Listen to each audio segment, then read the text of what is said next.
Hola y bienvenidos. Hoy vamos a hacer un análisis a fondo de un material que me pareció fascinante. ¿Qué tal? Sí, es una sesión en vivo de un mentor financiero, Alex Ransell, hablando con su comunidad. Exacto. Y lo que comparte es su estrategia personal para generar ingresos extra con algo llamado swing trading. Y el tono es muy práctico, muy directo. Nada de filtros. Como si estuviéramos ahí, escuchando una clase privada. Y bueno, nuestra misión hoy es desglosar esa estrategia. Ver si es aplicable, cómo funciona y, sobre todo, entender la mentalidad que hay detrás. Me gusta esa idea, porque la fuente propone algo así como ponernos dos sombreros, ¿no? Sí, primero el del arquitecto financiero, el que construye la base, algo sólido. Y solo después el del estratega que sale a buscar oportunidades muy específicas. Justo eso. Bueno, pues empecemos por los cimientos. La fuente traza una línea muy clara desde el inicio. Ajá. La diferencia entre ser inversionista y ser trader. Una distinción que parece sutil, pero que es fundamental. Según se explica, es un tema de mentalidad y hasta de impuestos. A ver, expliquemos eso. El inversionista es el que piensa a largo plazo, El que compra una acción y, bueno, la idea es mantenerla más de 12 meses. que en Estados Unidos, por ejemplo, tiene un beneficio fiscal importante. Exacto. Es la base del edificio. Es, digamos, el ladrillo sobre ladrillo que va construyendo el patrimonio con los años. El juego lento, el seguro, el que más o menos todos conocemos. Correcto. Pero luego está la otra figura, el trader. Y este es el que compra y vende en menos de un año. Puede ser en un día, una semana o, no sé, 11 meses. Y aquí la cosa cambia. Más impuestos, pero el objetivo es otro. Totalmente. No se busca construir patrimonio a largo plazo, sino generar flujo de caja. Dinero extra, para ser claros. Y esta jerarquía que se plantea es crucial para entender el resto. Es que el swing trading no se vende como un atajo para volverse rico. No, para nada. Al contrario, se presenta como una capa adicional, algo que se pone encima de una base que ya tienes que tener. Una base que incluye inversiones a largo plazo y estar libre de deudas caras. Justamente, es una herramienta para generar un extra, no la herramienta principal. Ok, eso me queda claro. Pero hay algo que me hace ruido. La fuente insiste mucho en pensar en porcentajes, no en montos. ¿Mm? ¿Sí? Y dice que no es lo mismo el 10% de $1,000 que el 10% de 100,000. Suena lógico, pero ¿cómo se entrena la mente para eso? Esa es la pregunta central. Porque, a ver, no sé, $1,000 desaparecer de tu cuenta, aunque sea un 3%, duele. Claro. Y la respuesta que se da es despersonalizarlo con matemáticas. La fuente advierte mucho contra la publicidad engañosa. ¿A qué se refiere? Alguien te puede mostrar que ganó $3,000 en una operación. Suena increíble. Sí, claro. Pero si para eso arriesgó 100,000, su rendimiento real fue de solo un 3%. Ah, En cambio, otro pudo ganar solo $300, pero si lo hizo invirtiendo 1,000, su rendimiento fue del 30%. ¿Quién fue mejor trader? el segundo, sin duda. Es una medida de eficiencia. Correcto.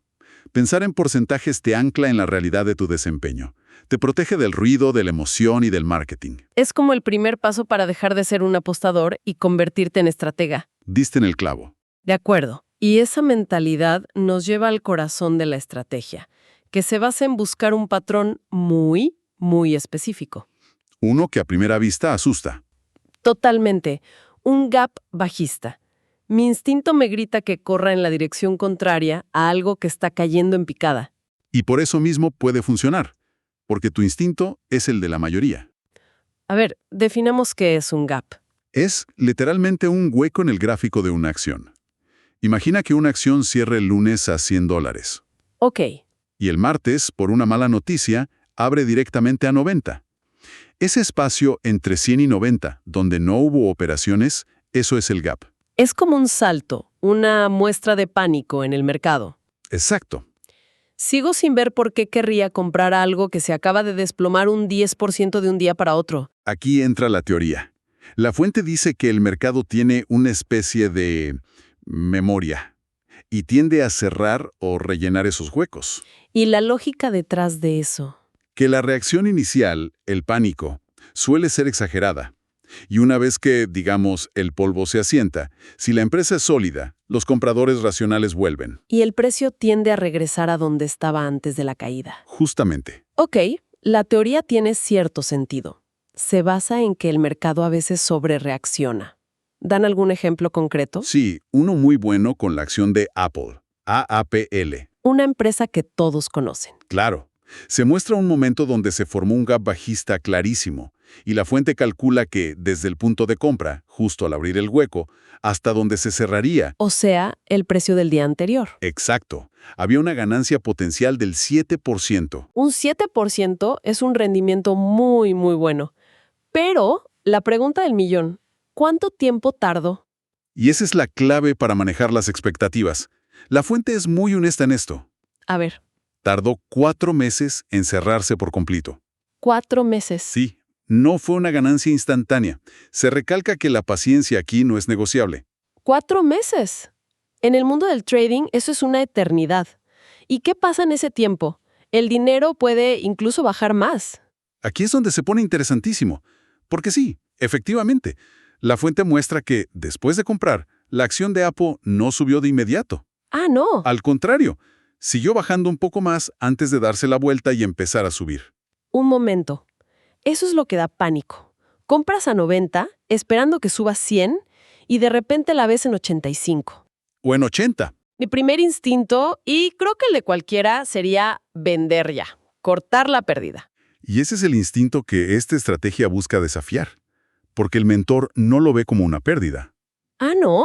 Entonces, ¿cómo lo ve? Lo ve como una oferta. El mercado le está dando la misma acción de Apple en la que ya confía, pero a un precio todavía mejor. ¿Cómo que mejor? Estás perdiendo plata. Solo si vendes. Si tu análisis original sigue siendo válido, o sea que Apple es fuerte y que el gap se va a cerrar, al comprar más abajo, tu ganancia potencial explota. A ver. Ese 7% de ganancia potencial original, de repente se convierte en un posible 20 o 27% desde el nuevo punto más bajo. Vaya, es un cambio de mentalidad total. No es una pérdida, es un descuento sobre una oportunidad que ya habías visto. Exacto. Pero claro, eso implica una confianza ciega en tu análisis inicial. Lo que me lleva a preguntar, ¿cómo te aseguras de que es una oportunidad y no una trampa? Una acción que se va a pique. Esa es la siguiente capa. No es aplicar esto a ciegas. La fuente da 3 filtros muy específicos para separar el trigo de la paja. El primero es el volumen. O sea, ¿cuántas acciones se compran y venden al día? ¿Por qué es importante? Se sugiere un mínimo de 500,000 transacciones diarias. Y no es un número al azar. ¿Qué indica? Indica que hay interés, que hay liquidez. Te asegura que vas a poder comprar y vender cuando quieras sin mover el precio tú solo. Quieres estar donde está la acción. Tiene lógica. ¿Y el segundo filtro? El historial. Hay que hacer la tarea, mirar el gráfico histórico de la acción y ver si tiene la costumbre de cerrar los gaps que ha formado antes. Ah, claro. Sí, ya lo ha hecho varias veces en el pasado. Te da una confianza estadística de que es probable que lo vuelva a hacer. Es buscar un comportamiento predecible. Ok, una acción con buenos modales, por decirlo así. ¿Y el tercero? El más importante, la tendencia alcista a largo plazo. Mirar el gráfico mensual o semanal. Exacto. La dirección general a lo largo de los años es hacia arriba y a la derecha. Si es así, al comprar en una caída, no estás luchando contra la corriente. Estás aprovechando un tropiezo dentro de una marea que sube. Justo eso. Estás apostando por la fortaleza de la empresa, no solo por un patrón técnico. Entendido. Volumen, historia y tendencia. Pero aún así, a veces las cosas salen mal. Se habla del pánico como el peor enemigo. ¿Qué pasa si la acción sigue y sigue cayendo? Se menciona una técnica, promediar a la baja. ¿Sí? O hacer el averaje. Seamos honestos, eso no es una forma elegante de decir seguir apostando a un caballo perdedor. Es la pregunta del millón. Y la respuesta que da la fuente es que la línea se traza en la calidad del activo. ¿Cómo? No haces esto con una empresa especulativa de la que no sabes nada. Lo haces con una como Apple, como Microsoft, un gigante en el que confías a largo plazo. Usan una analogía, ¿verdad? Sí, la de las manzanas. Imagina que compras una manzana a $10. Al día siguiente, esa misma manzana cuesta 5. Mi primera reacción sería maldecir mi suerte. Claro. Pero en lugar de venderla y asumir la pérdida de $5, compras otras 5. Ok. Ahora tienes 2 manzanas que te costaron 15 en total. Tu precio promedio por manzana ya no es 10, sino 7.50. Has mejorado tu posición. Exacto. Si el precio sube a 8 ya estás ganando, mientras que si solo tuvieras la primera seguirías perdiendo. Interesante. Entonces la solución al pánico no es una herramienta técnica, No. es la confianza en tu propio análisis. El trabajo más importante se hace antes de comprar. Has dado en el clavo. Si unes todos los puntos, la parte más difícil no es encontrar el gap, es el control emocional. La batalla contra tu propio cerebro que te grita que vendas. O que te tienta con la avaricia, cuando ya deberías tomar ganancias. Y supongo que por eso se insiste tanto en automatizar. Se habla de usar órdenes de venta límite. Precisamente, es la herramienta para ganarle a tu cerebro emocional. El broker, que se explica de forma sencilla como el intermediario, el banco que te conecta a la bolsa. ¿Mencionan a Robinhood como ejemplo? Sí, te permite programar una orden para que venda tus acciones automáticamente cuando lleguen a tu objetivo. O sea, en el ejemplo de Apple, podrías poner la orden para que venda sola al llegar al 7% de ganancia. Exacto. Y esto tiene dos ventajas enormes. Una, te libera de estar pegado a la pantalla. Que es agotador. Y dos, y más importante, la decisión de vender la tomas con la cabeza fría, en el análisis, no en el calor del momento cuando el juicio se nubla. Te apegas a tu plan. Hablando de planes, la charla toca otros conceptos más amplios, como los dividendos y la inflación. Sí, se presentan como el para qué de todo esto. Los dividendos son el objetivo final. Llegar a un punto en que las empresas en las que invertiste te paguen lo suficiente para vivir. Ingresos pasivos. De hecho, el mentor comparte su meta personal: acumular $3.5 millones para generar unos $12,000 al mes solo en dividendos. Es una meta enorme, pero ilustra el poder del juego a largo plazo. ¿Y la inflación? ¿Cómo entra ahí? Como el enemigo silencioso de la plata guardada. Y el ejemplo es genial. La cadena de comida Chipotle. A ver, Cuando suben los costos por la inflación, Chipotle simplemente sube el precio del guacamole. ¿cierto? El consumidor paga más, pero el inversionista de Chipotle se beneficia, porque los ingresos de la empresa suben y la acción también. La conclusión es clara. Invertir en empresas de calidad es la mejor protección contra la inflación. Sin duda. Entonces, si lo resumimos todo, ¿qué nos llevamos? Desglosamos una estrategia de swing trading muy concreta. Que no se basa en adivinar, sino en identificar un patrón. El gap bajista, pero filtrado con criterios de calidad, solo en acciones sólidas, con volumen y con tendencia alcista. Y hemos visto que el éxito depende menos de la técnica y más de la psicología.